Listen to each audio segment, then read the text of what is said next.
ଏକ ଦିନ ଗୋଟିଏ ଭକ୍ତ ରାଜା କିଛି କଥାରେ ତାଙ୍କୁ କେନ୍ଦୁଝରର ରାଜା ବୋଲି କୁହାଯାଏ ମାଙ୍କୁ ତାଙ୍କର ରାଜଧାନୀକୁ ଆଣିବାକୁ ଇଚ୍ଛା କଲେ।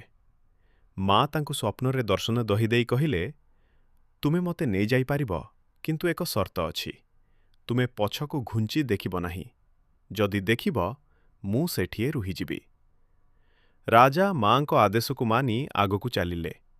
ମା ତାଙ୍କ ପଛରେ ଆସୁଥିଲେ ଏବଂ ତାଙ୍କ ପାଦର ନୂପୁରର ଶବ୍ଦ ଶୁଣାଯାଉଥିଲା। ଏଭଳି କିଛି ଦୂର ଯିବା ପରେ ହଠାତ୍ ଶବ୍ଦ ବନ୍ଦ ହୋଇଗଲା। ରାଜା ଚିନ୍ତିତ ହେଲେ, ମା ଆସୁଛନ୍ତି କି ନାହିଁ? ସେ ଧୈର୍ଯ୍ୟ ହରାଇ ପଛକୁ ଘୁଞ୍ଚି ଦେଖିଲେ।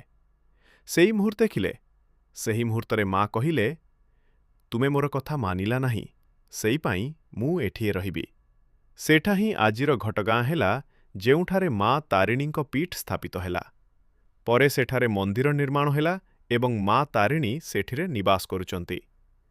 ଆଜି ବି ଭକ୍ତମାନେ ବିଶ୍ୱାସ କରନ୍ତି, ମା ତାରିଣୀ ସତ୍ୟ ଭକ୍ତଙ୍କ ମନୋକାମନା ପୂରଣ କରନ୍ତି, ଯାତ୍ରାରେ ରକ୍ଷା କରନ୍ତି, ବିପଦରୁ ଉଦ୍ଧାର କରନ୍ତି, ବିଶେଷ କରି ମଙ୍ଗଳବାର ଓ ଶନିବାର ଦିନରେ